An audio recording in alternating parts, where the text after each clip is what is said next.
Alléluia. Donc, Jean chapitre 15, c'est là que nous sommes. J'espère que le thème vous plaît, vous éclaire.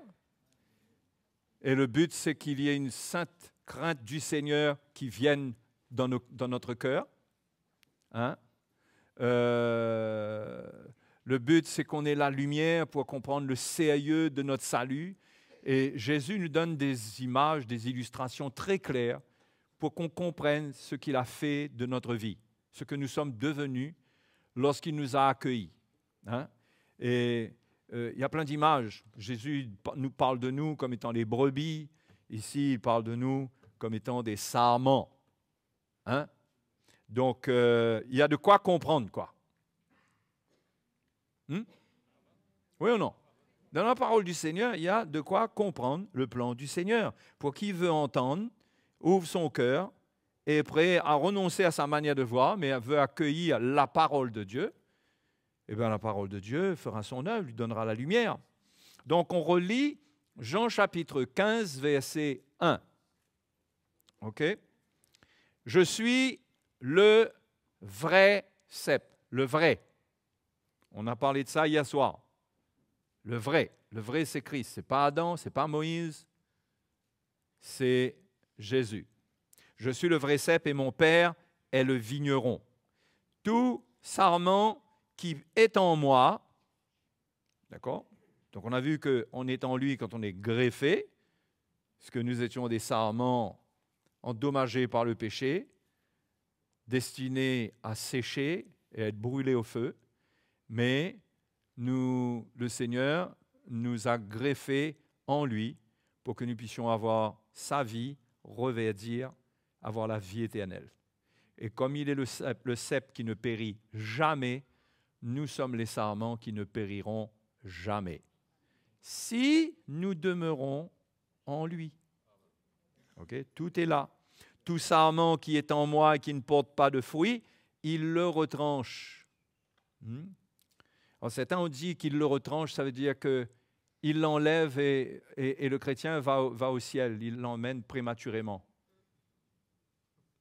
Écoutez, moi je ne veux pas trop discuter là-dessus, mais moi ce sont les versets du bas qui m'effraient un peu plus concernant cette interprétation. Je la remets un petit peu en question par le fait que le Seigneur parle de ceux qui ne demeurent pas en lui, qui sont jetés dehors, et comme le sarment qui sèche, on les ramasse, on les jette au feu et ils brûlent. Moi c'est ce que je vois ici. Donc, je ne dis pas qu'un chrétien doit vivre dans la peur de perdre son salut, doit vivre avec cette peur terrible, se demander est-ce qu'il est sauvé ou pas. Quand nous sommes des enfants de Dieu, nous le savons. C'est à nous, comme Paul le dit, de mettre en œuvre notre salut. C'est à nous de travailler à notre salut avec crainte et tremblement. Paul le dit quand même. Il avait une telle lumière que ce n'était pas une lumière de la grâce qui enlevait la crainte de Dieu. Bien sûr qu'on a été accueillis par la grâce de Dieu, mais notre Dieu, comme nous l'avons lu hier soir dans Romains, nous avertit, Paul avertit de faire attention d'être retranché. OK? Donc, tout sarment qui est en moi et qui ne porte pas de fruit, il le retranche. Et tout sarment qui porte du fruit, il l'émonde, afin qu'il porte plus de fruits. Donc, le but de Dieu, c'est clair depuis le début là, que c'est qu'on porte plus de fruits. C'est normal, la vie chrétienne, c'est aller de progrès en progrès. Quand on progresse, il est normal que dans ces progrès, nous allons produire plus de fruits. C'est évident. Nous n'allons pas progresser et ne pas porter plus de fruits. Quand nous grandissons dans le Seigneur, il y a de la place qui se fait sur les sarments pour développer plein de petites grappes de raisin. OK?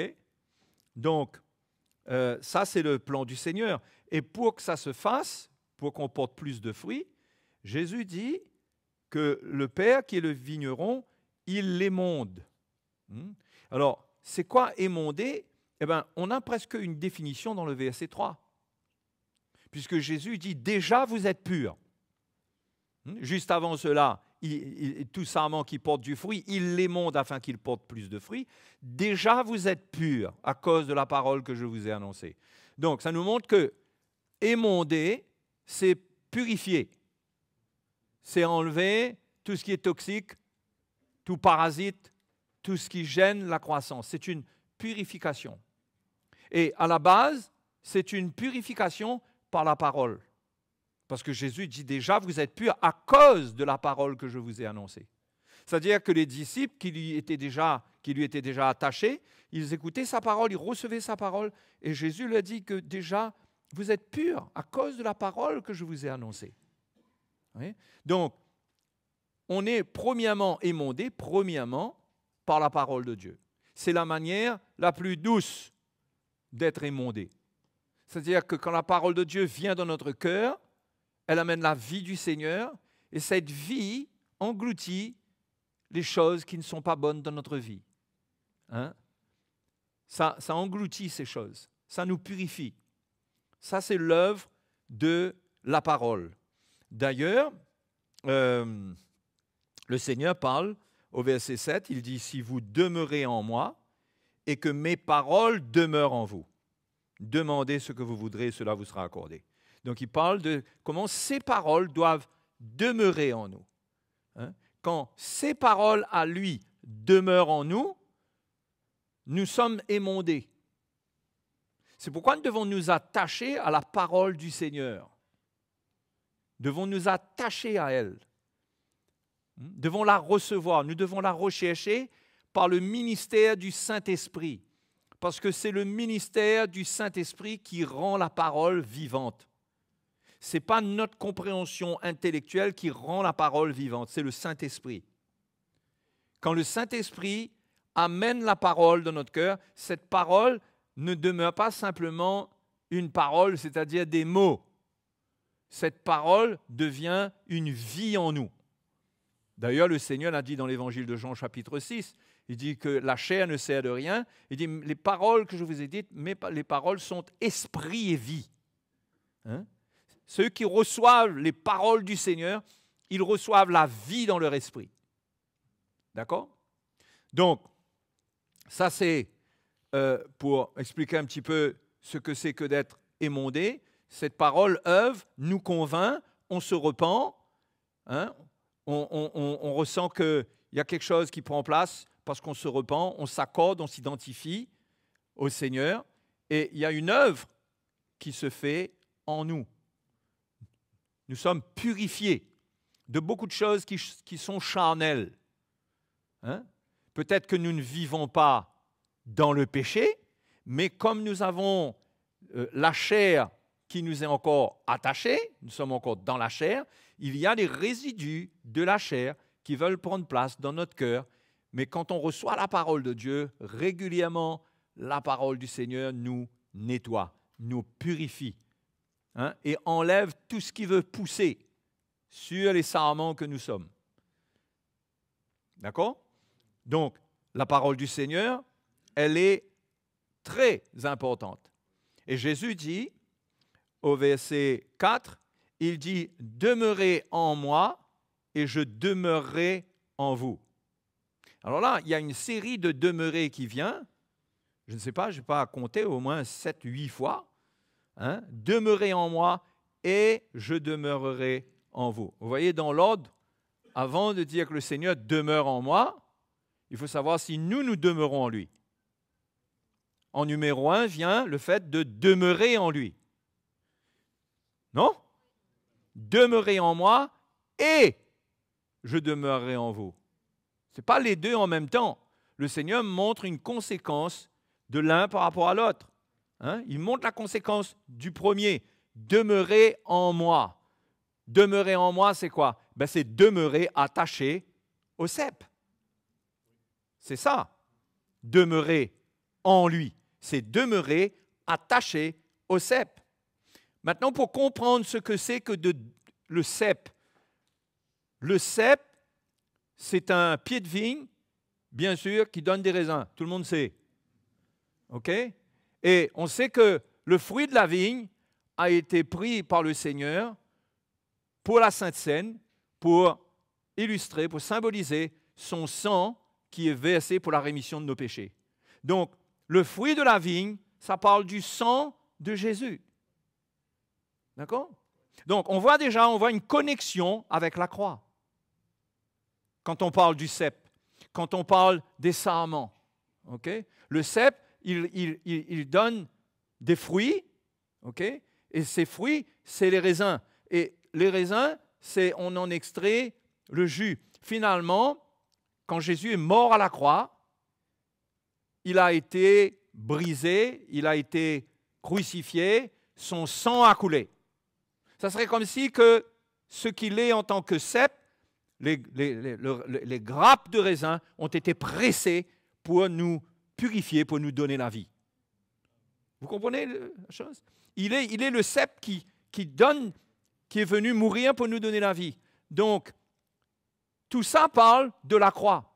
Le cep parle pas seulement de Jésus, mais du fait qu'il y a les raisins sur les ceps et que les raisins parlent du fruit de la vigne qui illustre le sang de Jésus. Cela nous parle non seulement de Jésus, mais de Jésus-Christ crucifié. Ça vous va, ça? Hein, moi, je pense que c'est clair. Okay? Donc, demeurer en Christ, je crois que c'est premièrement prendre sa croix, mourir à nous-mêmes, renoncer à nous-mêmes et prendre notre croix pour demeurer en lui. Ça parle de la relation avec Jésus crucifié, avec Jésus-Christ crucifié. Pour avoir une relation avec Jésus-Christ crucifié, il faut accepter nous aussi la crucifixion de notre chair. C'est ça aussi la communion de ses souffrances. On est en communion avec lui, comme lui il a souffert, nous aussi. Nous acceptons la part de souffrance qui nous est réservée. Et nous devons accepter de souffrir la perte de notre vie charnelle. Et c'est là que nous sommes dans une communion avec le cep, nous demeurons en lui. Nous lui demeurons attachés. Et plus nous allons prendre notre croix, plus nous allons demeurer en lui, plus lui, il va demeurer, où ça? En nous. Nous allons vivre cette réalité. Et Paul le dit aux Colossiens au chapitre 1, le verset 28, il dit que Christ en nous, c'est l'espérance de la gloire. La vie chrétienne, c'est avoir Christ en nous. Christ en nous, ce n'est pas que Christ par sa personne vient vivre en nous. Christ en nous, c'est que sa vie vient vivre en nous. D'accord? Vient vivre en nous par la puissance du Saint-Esprit. Hein? Sa vie nous a été donnée et elle va nous faire porter ses fruits à lui. C'est pourquoi dans la même épître aux Colossiens, Paul dit qu'il est dans le monde entier, il ne cesse de croître. Il porte des fruits. Il porte des fruits. OK? Donc, c'est ça donc la vie chrétienne. C'est avoir Christ en nous. C'est pourquoi Paul parle de Christ qui doit être formé en nous. Hein? C'est pourquoi on a besoin de comprendre le message de la croix. Et quand le message de la croix n'est pas compris, n'est pas reçu, les hommes cherchent un Dieu pour les satisfaire dans la religion. Parce que la religion, c'est fait pour les hommes dont la chair n'est pas mise à mort. C'est servir avec la chair. Dieu ne veut pas d'une relation avec la chair de l'homme. C'est pourquoi la seule relation possible, c'est venir à travers Jésus-Christ crucifié. Et c'est pourquoi nous avons pris notre baptême pour dire, Seigneur, nous acceptons l'œuvre de ta mort en nous. Hein? Nous voulons être ensevelis avec toi. Nous voulons que notre vie terrestre, notre vie charnelle s'arrête là même. Nous voulons à partir de maintenant commencer à te revêtir, Hein? Donc, demeurer dans le Seigneur, c'est principalement, en mon sens, je vous partage ce que moi je vois, à vous de voir si ça vous convainc, hein? Mais demeurer en moi, cela parle de quelqu'un qui renonce en lui. Il ne demeure pas en lui-même. Il ne demeure pas avec lui-même. Il ne demeure pas non plus en Adam. On a parlé hier soir. Hein? Il ne demeure pas avec sa chair en Adam. Il ne demeure pas non plus en Moïse, avec la loi. Il demeure en Christ. Donc, s'il est en Moïse, s'il a été circoncis, c'est un juif, il a besoin de renoncer à lui-même pour demeurer en Christ. Et qu'est-ce qui fait ça? Il prend sa croix. Il accepte les souffrances que ça coûte d'aller s'identifier à Jésus-Christ. Les Juifs qui se convertissaient à l'époque, eh ben, ils étaient persécutés. Paul a été persécuté. Ils avaient un prix à payer pour renoncer à leur religion. Du fait qu'ils le renonçaient, ben, ils portaient d'autres fruits, ils devenaient d'autres créatures, des gens qui servaient Dieu dans un autre esprit, et ceux qui restaient dans la religion, ils ne comprenaient pas ça, donc ils les persécutaient. Et il y a un prix. Qu'est-ce qu'ils devaient faire, eux, ceux-là, ceux qui se convertissaient? Ils devaient prendre leur croix et supporter les souffrances, et bénir ceux qui les maudissaient, et prier pour ceux qui les maltraitaient. D'accord? Donc, pour demeurer en Christ, il y a un prix à payer. C'est le prix de la croix que nous devons prendre. C'est le prix de la croix que nous devons prendre. Quand nous ne prenons pas cette croix, nous ne le réalisons pas, mais notre chair reprend le dessus. C'est inévitable. C'est automatique. C'est automatique. C'est comme les mauvaises herbes dans un jardin. Vous ne coupez pas régulièrement, mais ça revient. Ça revient. Si vous ne coupez pas, ça va pousser, ça risque même d'envahir complètement votre jardin. Hein? Il faut couper. Il faut que cette mort-là agisse. D'accord? Parce que c'est le seul moyen pour demeurer dans le Seigneur et pour qu'il demeure en nous. Et le but, c'est ça, c'est qu'il demeure en nous. Hein? C'est qu'on ressente que la grâce qui est en lui est avec nous, est en nous. Nous sommes soutenus. Il y a quelque chose de vrai en nous. Nous ne sommes pas en train de nous convaincre que nous sommes forts. Nous ne sommes pas en train de le confesser. Nous ne sommes pas en train de nous persuader en répétant la parole de Dieu que nous sommes forts en Jésus-Christ, nous sommes forts en Jésus-Christ. Non, il y a une œuvre en nous qui fait que cette vie est notre force. Parce qu'il a vaincu, lui, par sa vie. La vie qui était en lui, c'était sa victoire, c'était lui-même. C'était ça, sa victoire. Ce n'était pas le corps dans lequel il habitait, les frères et sœurs. C'est clair, non? Le corps dans lequel il habitait, c'était pour l'offrir en sacrifice pour nos péchés. D'accord? Mais sa victoire, sa force, c'était ce qu'il était lui-même. Ce qu'il était lui-même, c'était sa vie. C'est pourquoi, quand il va à la croix, il triomphe du péché, il triomphe des ténèbres par la puissance de sa vie. Et quand nous repentons de nos péchés et que nous l'acceptons, que nous prenons notre baptême, nous nous engageons pour nous associer avec lui dans sa mort et dans sa résurrection. Et c'est là que sa vie va grandir en nous. Et comme Jean-Baptiste a dit, il faut que je diminue et qu'il croisse. Et la maturité, c'est Christ qui grandit dans le chrétien. Ce n'est pas les cheveux blancs, ce n'est pas la connaissance de la Bible, ce n'est pas parce qu'il peut s'asseoir et avoir un ton calme et dire certaines choses qui paraissent être sages. Non, la maturité, c'est Christ. C'est pourquoi un adolescent peut être plus mûr qu'un adulte. S'il a saisi l'Évangile, vous comprenez, bien sûr qu'il y a plus que ça. Il y a le travail, mais celui, indépendamment de l'âge, celui qui a Jésus, qui grandit, la mesure de la maturité, c'est la mesure de Christ dans quelqu'un. Vous comprenez? C'est pourquoi il faut faire attention. Il y a beaucoup, malgré le grand respect que je dois pour les personnes âgées, mais il y a beaucoup d'aînés, de personnes âgées, qui se croient mûrs à cause de leur âge. Mais la maturité n'est pas dans l'âge. La maturité, c'est Christ en nous qui est formé en nous. C'est sa vie en nous. Hein? Donc, c'est important de comprendre ces choses-là. Hein? Donc, demeurez en moi et je demeurerai en vous. Comme le sarment ne peut de lui-même porter du fruit s'il ne demeure attaché au cep. Ainsi, vous ne le pouvez pas non plus si vous ne demeurez en moi. Je suis le cep, vous êtes des sarments. Celui qui demeure en moi et en qui je demeure, encore une fois, porte beaucoup de fruits. Car sans moi, vous ne pouvez rien faire. Hein? Croyez-moi, les frères et sœurs, si ça ne se passe pas, Jésus dit qu'on ne peut rien faire. Sans moi, vous ne pouvez rien faire. Qu'est-ce qu'il veut dire? il veut dire sans sa vie. Parce que c'est sa vie en nous qui le représente.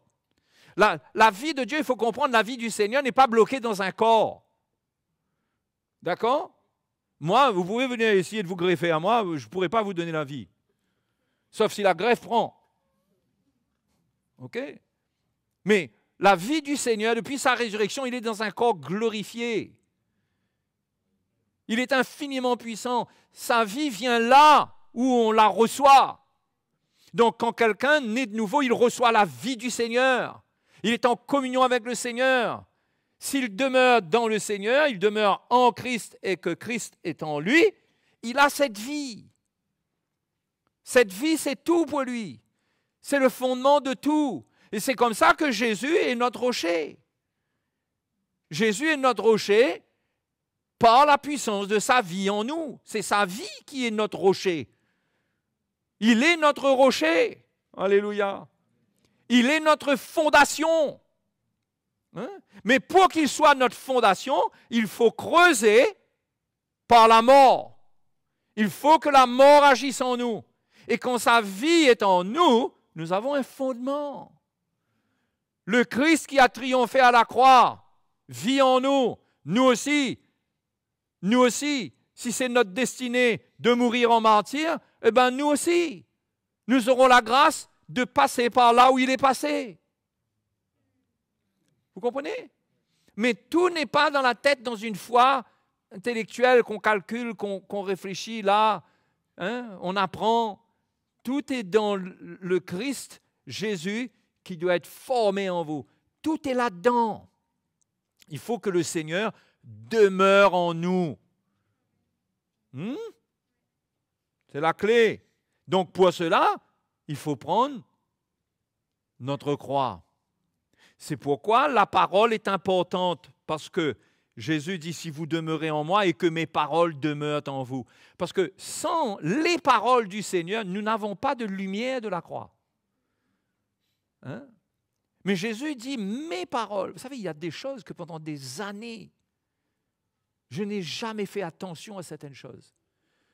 Vous savez, mais dans la parole de Dieu, chaque mot, chaque article est tellement important. Il dit, mes paroles. Ce n'est pas les paroles, ce n'est pas n'importe quelle parole. Jésus dit mes paroles. C'est-à-dire que finalement, dans la parole de Dieu, dans les Écritures, on doit distinguer entre la parole de Dieu, bien sûr, toute l'Écriture est inspirée de Dieu et nous a été donnée pour notre édification, mais dans la parole de Dieu, qui a été écrite pour nous, qu'on appelle la parole de Dieu, il y a la parole de Christ. Et comprend ça là. Il y a la parole de Christ. Donc, nous sommes appelés à nous attacher à la parole de Christ. Et la parole de Dieu, ce qui reste à côté, c'est fait pour nous édifier, parce qu'il y a des gens qui ont vécu des choses pour nous instruire concernant nous attacher à Dieu par la croix. Il y a des choses qui existent, qui sont là pour nous enseigner. Mais notre enseignement ne vient pas de la bouche de Moïse textuellement, mais notre enseignement, notre vie doit être construite à partir des paroles de Jésus lui-même. Ces paroles. C'est pourquoi Romains chapitre 10, et là je vais vous montrer, on va faire ensemble la différence entre la parole de Dieu et la parole de Christ. J'espère que vous comprenez ce que je dis là, parce que la parole de Christ, c'est la parole de Dieu. Mais toute la parole de Dieu, ce n'est pas la parole de Christ. Sinon, ça voudrait dire que tout ce que Moïse a dit, on doit aussi pratiquer ce que Moïse a dit. Non, il y a une différence. Hein? Donc, je vous ai dit, Romains chapitre 10, verset 17. Ainsi, la foi vient de ce qu'on entend, et ce qu'on entend vient de la parole de... De qui? Pourquoi il n'a pas dit la parole de Dieu, là? Ce n'est pas pour rien. Parce que la foi chrétienne dépend de la parole de Christ. C'est pas ce que Moïse dit qui nous transmet la foi. Moïse n'a rien accompli pour nous transmettre la foi. C'est la parole de Christ, c'est ce que Jésus a dit qui nous transmet la foi. Parce que ce que Jésus nous dit, c'est ce qu'il a accompli ou c'est ce qu'il allait accomplir à la croix. C'est ça qu'on a besoin d'entendre et de recevoir. Et ce sont ces paroles-là qui agissent en nous, qui nous émondent, qui font un travail profond, qui nous purifient. D'accord?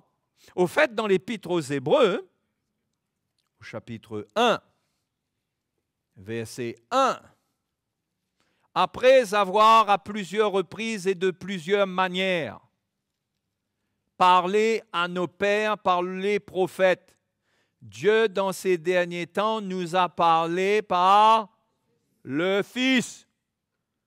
Dans ces derniers temps, Dieu nous a parlé par le Fils. Autrefois, il a parlé par les prophètes, il a parlé à nos pères par les prophètes. Il a même parlé par Moïse. D'accord? Il a parlé par les hommes de l'Ancien Testament, par les prophètes de l'Ancien Testament. Aujourd'hui, dans ces derniers temps, ce n'est pas la fin des temps là depuis l'an 1900. Dans ces derniers temps, c'est depuis le temps où Jésus est mort. C'est tout le temps de la Nouvelle Alliance, le temps de la grâce. Dans ces derniers temps, Dieu nous a parlé par le Fils. Mais les frères et sœurs, s'il nous a parlé par le Fils, nous devons écouter le Fils. D'ailleurs, sur le sermon, pas sur le sermon, mais sur la montagne, lorsqu'ils étaient, Pierre, Jacques et Jean, avec le Seigneur, et que le Seigneur a été transfiguré, vous vous souvenez de cet épisode? Eh bien, Dieu le Père a parlé dans sa gloire magnifique, il a parlé et il a dit, celui-ci est mon Fils bien-aimé, écoutez-le. Écoutez-le. Et quand il a dit ça, juste après, Moïse et Élie qui étaient là, avaient disparu. C'est-à-dire, fini. Il faut maintenant y rester que Jésus. C'est lui qu'il faut écouter. D'accord? Vous comprenez que je ne suis pas en train de vous dire qu'il ne faut pas lire l'Ancien Testament, là. Mais il faut lire l'Ancien Testament avec l'esprit de l'Évangile en nous. Il ne faut pas lire l'Ancien Testament pour interpréter l'Ancien Testament pour notre vie, en faire une doctrine pour notre vie. Il faut lire l'Ancien Testament et on peut faire des rapprochements entre l'Ancien et le Nouveau, parce qu'il y a des instructions dedans pour nous rappeler des choses concernant Dieu, pour nous montrer des expériences que les hommes de Dieu ont fait, que le peuple d'Israël a fait, concernant le bien, le mal ou le péché, toutes ces choses. Et ça nous donne des instructions. Mais notre doctrine vient de la bouche du Seigneur. Hein? Sûrement que je vous ai déjà parlé de ces choses. C'est pas grave, on en reparle. Colossiens, dans Colossiens, chapitre 3, verset 16, Paul dit que, Colossiens 3, 16, ça va tout le monde? Que la parole de Christ demeure en vous dans toute sa richesse. Que la parole de Christ. Vous voyez? Pas la parole de Dieu. Ce n'est pas écrit par hasard. Que la parole de Christ demeure en vous dans toute sa richesse. Instruisez-vous, exhortez-vous les uns les autres en toute sagesse, par des psaumes, par des hymnes, par des cantiques spirituels, chantant à Dieu dans vos cœurs en vertu de la grâce. Vous voyez? Parce que la parole de Christ, elle nous révèle la grâce de Dieu. Et la grâce de Dieu nous fait chanter, nous fait l'adorer, nous fait le remercier. Nous sommes en possession d'un salut que nous ne méritons pas, qui nous a donné. Et nous pouvons nous édifier les uns les autres et avoir des chants et glorifier le Seigneur. Si nous avons compris l'Évangile, si nous avons reçu et compris l'Évangile de la bouche du Fils, eh bien, nous allons être remplis, débordants de reconnaissance. Hein? Et nous allons pouvoir nous édifier les uns les autres. Et quoi que vous fassiez en parole ou en œuvre, faites tout au nom du Seigneur Jésus, en rendant par lui des actions de grâce à Dieu le Père. D'accord? Donc là, je suis en train de faire le tour de la parole de Christ. Et dans 1 Timothée chapitre 6, et le verset 3, Paul dit, « Si quelqu'un enseigne de fausses doctrines et ne s'attache pas aux saines paroles de notre Seigneur Jésus-Christ et à la doctrine qui est selon la piété. Il est enflé d'orgueil, il ne sait rien. Hein? Celui qui ne s'attache pas aux paroles du Seigneur Jésus, il ne sait rien. Il peut venir réciter la Bible, l'Ancien Testament, connaître tous les proverbes par cœur, les psaumes par cœur. Hein? Il peut connaître tout ça, il ne connaît rien. Parce que premièrement, Paul a dit dans Colossiens que toute la connaissance, tous les trésors de la science, de la connaissance sont en Christ. Tout ce qu'on connaît en dehors, ça n'a pas de valeur. Vous voyez? Donc, il faut s'attacher, encore une fois, Paul dit, aux saines paroles de notre Seigneur Jésus-Christ. Hein? Et c'est là, quand on s'attache aux saines paroles de notre Seigneur Jésus, qu'on pourra demeurer en lui et qu'il pourra demeurer en nous. Et ce qui se passera, c'est qu'on portera beaucoup de fruits. Pas un petit peu. Hein? Mes frères et sœurs, ça ne vous dit pas de porter beaucoup de fruits? De vouloir être quelqu'un qui porte du fruit. Vous savez, il faut que Dieu nous émonde. Il faut que Dieu traite notre vie. Il faut que la parole du Seigneur, il faut qu'on s'humilie devant la parole de Dieu avant qu'elle nous humilie. Parce qu'elle nous humiliera si on ne s'humilie pas devant elle. Que ce soit dans les temps qui sont devant nous ou un jour devant le tribunal de Christ. Nous serons les perdants. La parole de Dieu ne perd jamais. Vous comprenez? Donc, il faut s'humilier devant la parole du Seigneur. Il faut, comme Jacques dit, ressentir notre misère. Hein? Le manque de la vie de Christ en nous. Il y a un manque. Nous avons besoin de cette vie. Pourquoi il y a un manque? Il ne faut pas aller chercher loin. Il y a un manque parce que depuis longtemps, peut-être, nous avons arrêté de vivre. Nous sommes sortis de notre engagement dans les eaux du baptême. Peut-être que nous avons pris notre baptême sans rien comprendre. Peut-être que nous avons compris suffisamment aussi pour pouvoir prendre la route. Mais je ne crois pas que c'est une histoire simplement de comprendre. C'est une question d'être disposé à obéir au message de la croix. Donc, vous comprenez pourquoi Paul prêchait la croix. Pourquoi Paul prêchait la croix? Pourquoi est-ce qu'il défendait? Il écrit aux Galates. Regardez ce qu'il dit aux Galates. Galates chapitre 5. Parce que les Galates, vous savez, ils retournaient à l'ancien cep. Ils voulaient mélanger les deux. Ils voulaient être greffés sur les deux. Mais Paul leur a dit, mais ce n'est pas possible. Vous ne pouvez pas. Hein? Il faut choisir. C'est l'un ou c'est l'autre. Au chapitre 5, verset 2, Paul dit, voici, moi, Paul, je vous dis que si vous vous faites circoncire, Christ ne vous servira à rien. À rien. Et j'affirme encore une fois à tout homme qui se fait circoncire qu'il est tenu de pratiquer toute la loi tout entière. Normal. Si tu te fais circoncire, ceux qui se faisaient circoncire, c'est qu'ils se greffaient sur la loi de Moïse. S'ils se greffaient sur la loi de Moïse, c'était pour pratiquer la loi qui était dans ce cep, dans cet arbre. Vous comprenez l'image que je vous donne? Hein? Si on se greffe quelque part, ben c'est pour obéir à la loi qui est attachée à ça. Ce n'est pas pour prendre une chose dedans. On prend tout. Donc si on se détache de Christ, Christ ne nous sert plus à rien, il dit. Et au verset 4, il dit, vous êtes séparés de Christ. Vous tous qui cherchez la justification dans la loi, vous êtes déchus de la grâce. C'est pourquoi l'apôtre Paul se battait contre le légalisme, le retour à la loi. Parce que le retour à la loi annulait le plan de Dieu pour ceux qui étaient en Christ. Ils ne pouvaient pas retourner à la loi. C'était retourner se greffer. Parce que la circoncision était vraiment la marque de cette greffe. On intégrait vraiment la famille juive avec ça. Vous voyez? Donc, ce n'était pas possible que Paul laisse les Galates être séduits et retourner à cela et qu'ils perdent tout. Hein? Qu'ils perdent tout. Paul les avertit. Hein?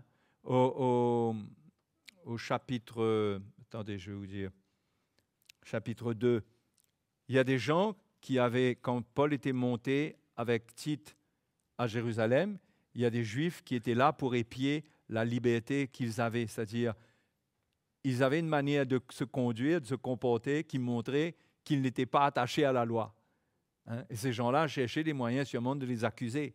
Mais Paul dit, eh bien, nous, verset 5, nous ne les cédâmes pas un instant et nous résistâmes à leurs exigences afin que la vérité de l'Évangile soit maintenue parmi vous.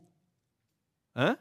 Donc, vous voyez que Paul se battait pour que la vérité de l'Évangile soit maintenue. Pour que la vérité soit maintenue. Et dans notre vie, nous devons maintenir la vérité et nous devons rester dans la vérité. Nous devons rester, Jésus a dit, je suis le chemin, la vérité. C'est lui la vérité. Nous nous attachons à ce qu'il a dit a priorité. D'accord? Ce qu'il a dit a priorité. Même si Moïse a dit quelque chose de contraire, hein, et Jésus vient dire quelque chose de contraire à ce que Moïse a dit, c'est plus ce que Moïse a dit qui compte. C'est ce que Jésus dit qui compte. Pourquoi il y a des gens qui vous disent la Bible se contredit? Oui, la Bible se contredit. Et heureusement qu'elle se contredit, il y a des contradictions. Parce qu'il y a des points, il y a des éléments dedans, il y a deux alliances qui se contredisent déjà. Vous voyez? Donc nous, les chrétiens, nous devons être affermis dans la vérité de l'Évangile, dans la parole de Dieu, pour ne pas céder, hein? Céder aux fausses doctrines, mais qu'on s'attache aux saines paroles de notre Seigneur Jésus. On s'attache à ces paroles pour rester libre, parce que ce sont des paroles pour nous rendre libres, pour nous garder libres. Jésus a dit, vous connaîtrez la vérité, et la vérité vous rendra libre. Et quand on n'a plus les saines paroles du Seigneur et qu'on donne attention à d'autres paroles et sans tenir compte des paroles de Jésus, on perd notre liberté. On retourne à l'esclavage. Deux esclavages. Si c'est la loi, c'est l'esclavage de la loi. Ou bien c'est l'esclavage du péché. Vous comprenez? Donc, quand on a la vérité, on demeure libre. Hein? Alléluia. La vérité, c'est ce dont Jésus nous parle là. Hein?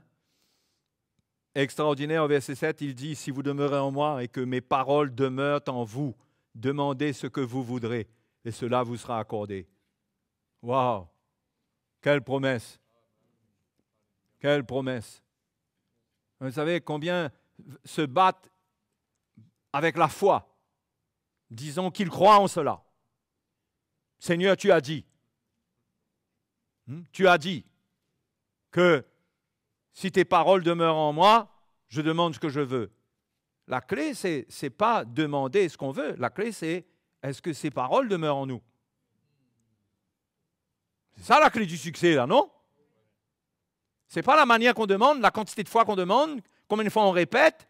Est-ce qu'on croit ce qu'on est en train de demander? Non. Est-ce que les paroles du Seigneur demeurent en nous? Ça veut dire, est-ce que ces paroles font son œuvre dans notre vie? Est-ce qu'elles demeurent pour nous purifier, pour nous changer? Parce que si sa vie vient en nous, Dieu nous exaucera comme il a exaucé Jésus. C'est pourquoi à la fin des temps, là où le Seigneur va nous amener, mes frères et mes sœurs, je crois ce que je vous déclare là, à l'heure actuelle.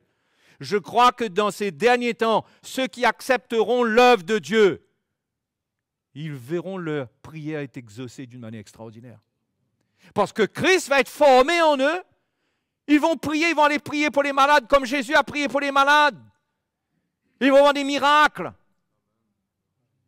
Il y aura des besoins pour l'Évangile, ils vont prier, ils vont demander à Dieu de faire un miracle et Dieu le fera. Et ce qu'on a vu Jésus vivre, hein? Ce qu'on a vu Jésus vivre, expérimenter, on va le voir. Mais on ne le verra pas s'il ne vit pas en nous, si ces paroles ne vivent pas en nous, si le message de la croix ne nous transforme pas. On sera obligé, comme certains, on va croire qu'on doit être des moulins à prière ou à confession positive pour dire qu'à force de dire, finalement, on finit par se persuader que c'est comme ça et il y a une foi qui se construit et là, on aura. Ce n'est pas ça la vie chrétienne. La source de la foi, c'est la vie de Christ en nous. Quand elle grandit, quand Jésus grandit en nous, c'est comme si que Jésus se tient devant le Père. Est-ce que vous comprenez ça? Et là, on prie. On est héritier, on est co-héritier avec Christ. Donc, les frères et les sœurs, ceux qui vont vivre, je ne sais pas, j'espère que le Seigneur ne tardera pas trop et que j'aurai le temps de vivre cela. Mais dans ces derniers temps, ceux qui vont vivre la puissance de l'Évangile, la puissance du message de la croix, ils vont vivre des choses extraordinaires. Ils vont vivre des choses extraordinaires. Ne croyez pas que depuis 20, 30 ans, le Seigneur ramène le message de la croix. C'est juste parce qu'il fallait le message de la croix comme ça. Non, c'est pour une œuvre dans l'Église. C'est pour une purification de l'Église, afin que ce que Jésus a dit ici s'accomplisse. Parce que toutes les paroles du Seigneur doivent s'accomplir. Cette parole-là, les frères et les sœurs, ça va s'accomplir. Que mes paroles demeurent en vous, et si vous demeurez en moi, et que mes paroles demeurent en vous, demandez ce que vous voudrez, cela vous sera accordé. Pourquoi? Parce que Christ en nous, quand Jésus grandit en nous, croyez-moi, on va pas aller devant un vendeur de voitures, chez un concessionnaire, et dire, Père, au nom de Jésus, je réclame cette voiture-là. Sauf si c'est Christ en nous qui nous fait demander ça. Mais ce n'est pas le gars qui est déjà en train de rêver de toutes les options, il est déjà en train de rêver que là, il va rouler à 150 km/h et tout ça, et là, lui, il débarque chez le concessionnaire, au nom de Jésus, je réclame ça. Ça, c'est la chair, c'est la convoitise, ce n'est pas Christ en nous, ça. Donc, Christ en nous nous fera demander des choses qui glorifient Dieu. Notre prière ne sera pas abominable. Donc, frères et sœurs, il faut développer cette vision d'une croissance qui nous amène à la maturité, où on va porter beaucoup de fruits. Ça peut prendre un peu de temps, mais plus on se donne, plus on va voir cela. Moins on se donne, plus on prend le risque de sécher et d'être retranché aussi. Parce que si on ne porte pas de fruits, Jésus nous a prévenus. On va mourir spirituellement. Quand on meurt spirituellement, on est retranché. Non? Donc, il s'agit pour nous de bien comprendre que ces paroles vont s'accomplir. Et Jésus dit, si vous portez beaucoup de fruits, au verset 8, c'est ainsi que mon Père sera glorifié et que vous serez mes disciples. On est des disciples si on porte beaucoup de fruits. Beaucoup de fruits. Comme le Père m'a aimé, je vous ai aussi aimé. Demeurez, encore une fois, dans mon amour. Si vous gardez mes commandements, vous demeurerez dans mon amour. De même que j'ai gardé les commandements de mon Père et que je demeure dans son amour. Je vous ai dit ces choses afin que ma joie soit en vous et que votre joie soit parfaite. Et là, Jésus donne son commandement. D'accord? Donc, son commandement, c'est sa parole. On a bien dit qu'il faut s'attacher à sa parole. Quand il dit, c'est ici mon commandement, il leur a déjà dit, si mes paroles demeurent en vous. Donc voilà mon commandement, voilà ma parole pour vous. Ce n'est pas une liste de 10 commandements. C'est un commandement. Aimez-vous les uns les autres comme je vous ai aimés. Il n'y a pas de plus grand amour que de donner sa vie pour ses amis. OK? L'amour. L'amour. Marcher dans l'amour de Christ. L'amour de Christ, c'est le don de sa vie à la croix. Ce n'est pas des paroles, des petites paroles pour encourager. Au contraire, ces paroles, parfois, nous crucifient, nous font mal. Elles nous émondent. Elles cherchent à couper des choses dans notre vie. Elles nous confrontent. Mais c'est pour qu'on ait la vie. OK? Et la meilleure représentation de cette vie, c'est l'amour. C'est l'amour. Et c'est ça la parole principale, le commandement du Seigneur, c'est de nous aimer les uns les autres. C'est ça son commandement, sa parole. Et c'est un commandement, les frères et les sœurs. C'est un commandement. ne faut pas croire que sous la Nouvelle Alliance, il n'y a pas de commandement. Il y a un commandement, c'est s'aimer les uns les autres. Hein? S'aimer les uns les autres, ce n'est pas une option, ce n'est pas un choix. Bien sûr que ce n'est pas forcé. Bien sûr que ce n'est pas forcé. On ne peut pas faire ces choses forcées. Parce que la vie chrétienne, c'est une vie de liberté. On fait librement les choses. Mais Jésus nous donne ce commandement. Si on veut avoir la vie, si on veut avoir tout ce qu'il dit ici, là, il faut que ce fruit, qui est le premier fruit de l'esprit, cet amour, pousse sur notre branche. Hein? Donc il nous donne ce commandement. Cela veut dire quoi? Voilà comment on porte du fruit déjà. Ben, en obéissant au commandement. On n'attend pas, on obéit. Un commandement, ça s'obéit. On ne dit pas, eh ben, tu as donné ce commandement, on attend autre chose. Qu'est-ce que tu attends d'autre quand le commandement t'a été donné? Tu n'auras rien d'autre. Tu n'auras rien d'autre. Le commandement t'est donné, fini par là. Va, et tout le reste va se faire. Hein? Tout le reste va se faire. Par l'amour, par ce commandement. Donc, par l'amour, on est appelé à porter du fruit. C'est par l'amour, ce n'est pas par la loi, ce n'est pas forcé. C'est de tout notre cœur, c'est librement.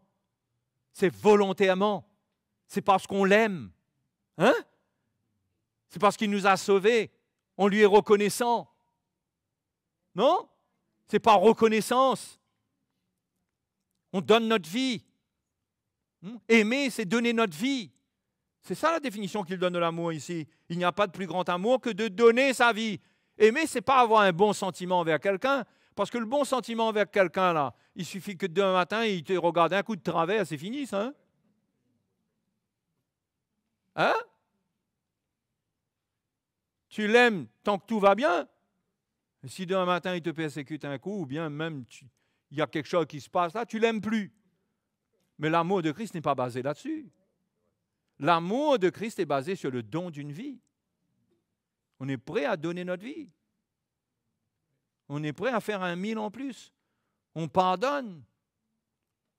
Et l'amour de Dieu en nous nous amène dans la communion fraternelle. Ne nous isole pas. C'est quoi ces chrétiens qui ont l'amour de Dieu en eux, qui vivent chez eux, chacun chez soi, chacun pour soi, et il n'y a pas de vie avec le peuple de Dieu, il n'y a pas d'ouverture, il n'y a pas de partage. On ne connaît pas les frères et les sœurs. On ne vient pas pour servir. Hein? Parce que se connaître, c'est pour servir. Ce n'est pas pour recevoir de l'autre. Hey. Ah, parce que, vous savez, il y a les petits renards qui rentrent là-dedans. Qui s'imaginent que ce genre de message, ça ouvre la porte pour qu'on trouve de quoi pourvoir à nos besoins. Hein? Peut-être même qu'on va fréquenter un petit peu plus les gens qui ont plus de moyens. Hein? Mais l'amour n'a rien à voir avec ça. L'amour nous amène dans la communion fraternelle pour donner notre vie, pour servir. Et ce qu'on reçoit, c'est spirituel. Ce n'est pas terrestre. Maintenant, c'est normal, il y a des bénédictions terrestres qui accompagnent cela parce que Dieu connaît nos besoins, il peut pourvoir au travers de l'un, de l'autre, il y a des choses qui peuvent se passer. Mais un chrétien, quand il vient dans la communion fraternelle, il ne vient pas pour ça. Il vient pour servir même celui qui, on dirait, il n'a pas besoin d'être servi. Vous voyez? Il ne dit pas, celui-là, il n'a pas besoin d'être servi, lui. Non, il vient pour servir, il vient pour donner sa vie, il vient pour aider, pour soutenir, il a un don. Il est un sarment avec une capacité spéciale. Dieu a mis une mesure de vie en lui spéciale. Il est formé pour des bonnes œuvres. Il est formé pour des choses précieuses. Il met cela à la disposition des autres. Et là, il porte du fruit. Le fruit n'est pas pour lui. Le fruit ne se mange pas lui-même. Un fruit qui se mange lui-même, c'est un fruit qui est malade, qui meurt. Et ça n'existe même pas, un fruit qui se mange lui-même. Le fruit, c'est fait pour être mangé par les autres. Donc, quand vous donnez des fruits, il faut que les autres mangent les fruits. Parce que si vous rendez des fruits que personne ne mange, ben, ça demeure encore une fois des fruits inutiles. Ça sert à quoi que vous avez des fruits comme les gens qui ont des fruits? Et puis, tous les jours, vous passez, vous savez, il y a des endroits comme ça, je vais me balader avec mon chien, je passe devant, et puis je vois les pamplemousses qui tombent, pom, pom. Le lendemain, je passe, il y en a 2, 3, 4. Vous passez à côté, vous avez envie d'aller voir le propriétaire et dire, s'il vous plaît, monsieur. Les fruits qui tombent. Les fruits, ce n'est pas fait pour tomber par terre. Et les chrétiens qui vivent comme des arbres qui laissent leurs fruits tomber par terre. Alors, ça veut dire, est-ce qu'ils ont vraiment des fruits? Ils n'ont pas de fruits. Ils doivent avoir des fruits quelque part, mais ils ne veulent pas se disposer à donner. Ils ne veulent pas prendre le temps d'aller donner ces fruits. Et le fruit, c'est ça qui nourrit le peuple de Dieu. Vous comprenez? Et pour que le fruit soit bon, il faut que le sarment soit traité. Sinon, c'est des fruits, on va donner des fruits verts, on va agacer les dents des gens. On doit donner des fruits mûrs. Dieu travaille notre vie. Mais on n'attend pas la perfection. On fera des erreurs et tout, bien sûr, mais on se repentira et tout. Et il y aura toujours un fruit dedans quand on se repent. Il y a un fruit dedans, il y a l'humilité, c'est un fruit ça. On se repent, on pardonne, il y a un fruit là-dedans, il y a l'amour. Et tout continue au travers du fruit. Christ porte du fruit au travers de nous. Mais frères et sœurs, la vie chrétienne n'est pas une vie d'oisiveté, de stérilité. C'est ça qui fatigue le chrétien. Hein? Quand on est fait pour vivre certaines choses et pour vivre une certaine qualité de vie, si on ne la vit pas, on est fatigué. Mais les frères et sœurs, et je crois que c'est une des raisons, ce n'est pas la seule, mais c'est une des raisons qui peut faire que beaucoup de chrétiens peuvent devenir dépressifs. Parce qu'ils ne bénéficient plus de la vie de la chair dans un sens. Ils ont eu Christ en eux, ils ont commencé à goûter à la vie de Dieu, donc ils ont connu une autre dimension de vie, et ils se retrouvent coincés dans un truc qui ne les satisfait pas. Ils se disent, où est mon premier amour? Oh, hein? Mais non, mais il faut marcher sur l'amour et donner ta vie et servir. Servir humblement avec les dons que Dieu te donne. Porte du fruit, porte du fruit. Ne reste pas un arbre planté dans ta cour. Hein?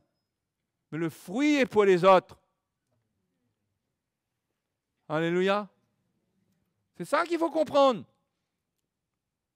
Et quand on donne du fruit aux autres, ça les réconforte, ça les console. On participe au ministère de l'Esprit, le consolateur. On rassure, on fait que les gens rendent grâce à Dieu. Ah Seigneur, merci, tu as envoyé quelqu'un pour m'aider.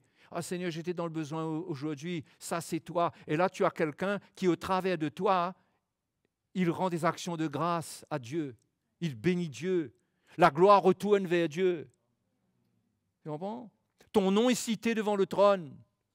Merci d'avoir envoyé le frère Tonin. Il n'y a pas de Tonin au milieu de nous. Hein? Tonin. Hein? Merci de l'avoir envoyé, le frère Titoine. Merci de l'avoir envoyé. Et là, ton nom est prononcé devant le trône de Dieu. Hein?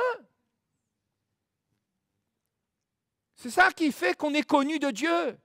On porte des fruits, il y a des actions de grâce. Les gens sont reconnaissants pour ce que nous sommes. Ils bénissent Dieu pour ce que nous sommes. Et c'est là que Dieu est glorifié. Dieu est glorifié. Dieu entend des gens le remercier pour ce que tu fais. Il est glorifié et il est fier de toi. Il est fier de toi. Mais si tu ne portes pas de fruits, ton nom ne résonne jamais dans le ciel. Jamais. Et heureusement qu'il y a des gens qui ont le même nom que toi. Au moins, ce nom-là est entendu là-haut. Mais ce n'est pas le tien. Ce n'est pas le tien. Mais il faut que mon nom soit connu dans le royaume des cieux, que je porte du fruit, qu'on sache, ce frère-là porte du fruit. Hein? Mais si on est stérile, on est oisif, on n'est pas attentif, on attend. C'est différent, hein? On est dans l'attente. On attend le prochain message, l'année prochaine, le réveil. Mes frères et les sœurs, il ne faut pas attendre. Il faut donner sa vie. Il faut donner sa vie. Servir. Et le faire avec un cœur pur. Hein. Pas le faire en murmurant. Hein. Parce que si vous voulez murmurer, ça ne sert à rien. Ça ne sert à rien. Vous faites en donnant votre vie comme Jésus. Vous devenez un cep qui meurt. Si les gens sautent sur vous trop fort pour prendre le fruit et ça vous fait mal, vous l'acceptez. Vous pardonnez. Hein? Vous apprenez à faire mourir votre chair, à crucifier votre chair. C'est comme ça qu'on glorifie Dieu, les frères et les sœurs. Il n'y a pas d'autre moyen. Il faut mourir à nous-mêmes et porter du fruit. Alléluia. Gloire à Dieu. Hein? Gloire à Dieu. C'est l'appel de Dieu pour nous tous. Si tu es greffé en Jésus-Christ, tu es un sarment. Fais gaffe. Ne reste pas sans porter de fruits. C'est malsain. Fais attention. C'est pas bon. C'est pas bon. Tu vas être malade et puis tu vas être malade, après tu deviens même... On ne peut pas te traiter. Le vigneron ne peut plus rien faire, donc retrancher. Il ne peut plus rien faire. Il y a des gens qui ne peuvent plus rien faire à un certain moment. On dira non, il y a toujours de l'espoir. Non, il y a un niveau où on ne peut plus rien faire. Dieu sait à quel niveau on ne peut plus rien faire. N'atteignons pas ce niveau. Portons du fruit. Venons soulager les souffrances des autres. Prions pour les autres. Jeûnons pour les autres. On entend parler de quelqu'un qui a un problème, ce n'est pas l'occasion de parler sur lui, ça c'est les fruits pour la mort, ça. C'est l'occasion de prier Dieu pour lui, pour que Dieu lui donne la vie. Alléluia. Un chrétien, ça vit comme ça réagit par le bien. Il n'est pas dans les commérages, dans la médisance. Il ne participe pas à ces choses-là. Il donne sa vie. Hein? Et Dieu sait qu'il donne sa vie. Même si les autres ne le voient pas, mais Dieu sait. Mais à un certain niveau, il faut qu'on voit quand même un petit peu Hein? Parce que tu ne peux pas être l'arbre mystérieux au fond de la cour qui donne des fruits extraordinaires, mais qui est dans le fond de la cour, là-bas, quelque part. Il faut traverser les montagnes et les lacs pour aller te rejoindre. Non. Tu ne peux pas être cet arbre-là. Tu es un arbre au milieu de tous les arbres du jardin. Alléluia. Comment on veut vivre la vie chrétienne, les frères et sœurs? On veut vivre la vie chrétienne autrement? Après, on trouve drôle, on n'est pas bien. On n'est pas affermi, on manque de Jésus en nous. Quand on manque de Jésus en nous, qu'est-ce qu'on fait? Ah, Seigneur, aide-moi, Seigneur, aide-moi. Moi aussi, parfois je crie au Seigneur, Seigneur, aide-moi. Il n'y a pas de problème là-dedans, je ne suis pas en train de mépriser ça. Là. Mais il ne peut pas y avoir que ça. Il y a combien de gens qui disent, mon Dieu, aide-moi, mon Dieu. Mais la vie chrétienne, c'est recevoir la force du Seigneur en nous. C'est être formé, c'est Christ qui est formé en nous. Et Christ en nous, il dit, mon Dieu, aide-moi. Il dit, Père, s'il est possible que cette coupe s'éloigne, mais pas ma volonté, la tienne, Père Céleste. S'il est possible que ça change, mais pas ma volonté, la tienne. Et là, on glorifie Dieu parce que c'est la tienne, c'est lui. C'est lui Dieu. Il n'y a personne plus haut que lui. Il n'y a personne. Donc si on fait pour lui, il est glorifié, il est glorifié, il est glorifié. Amen. Vous voyez comment c'est important qu'on s'encourage dans l'Évangile? Vous êtes encouragés, vous? Imaginez, vous n'étiez pas là ce soir. Vous n'auriez pas eu cet encouragement-là? Non. Il faut persévérer, tant que possible. Être là, prendre les paroles, recevoir les paroles, être encouragé. Et on a besoin, parce qu'on s'éloigne vite, parce qu'on retourne vite. Là, vous rentrez chez vous bien disposé. Alléluia. Vous recevez un coup de fil. Quelqu'un vous dit je ne sais trop quoi. Et là, et ça y est, vous êtes reparti dans la chair. Vous comprenez? Ça arrive. Mais on a besoin d'être affermi pour rester en lui, pour demeurer en lui. Je rentre chez moi en lui. Je veux dormir en lui, me réveiller en lui. Aller travailler. Retrouver les frères et sœurs.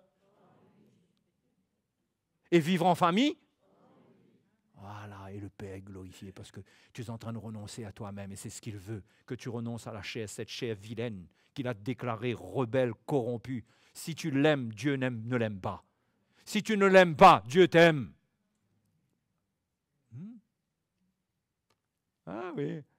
On peut toujours dire, mais de toute façon, Dieu m'aime quand même. Hein? Ah bon. Mais Jésus a dit, si quelqu'un garde mes commandements, hein, mon Père l'aimera. Et nous viendrons à lui. Celui qui m'aime, c'est celui qui garde mes commandements, etc. Vous voyez, l'amour, ce n'est pas du tout ce qu'on croit. Et Dieu nous aime, Dieu nous apprécie. Dieu veut être glorifié au travers de nos vies. Cherchons à glorifier le Seigneur. Arrêtons d'être dans les histoires. Alléluia. Et si vous êtes d'accord, levons-nous et remercions le Seigneur. Gloire à Jésus. Alléluia.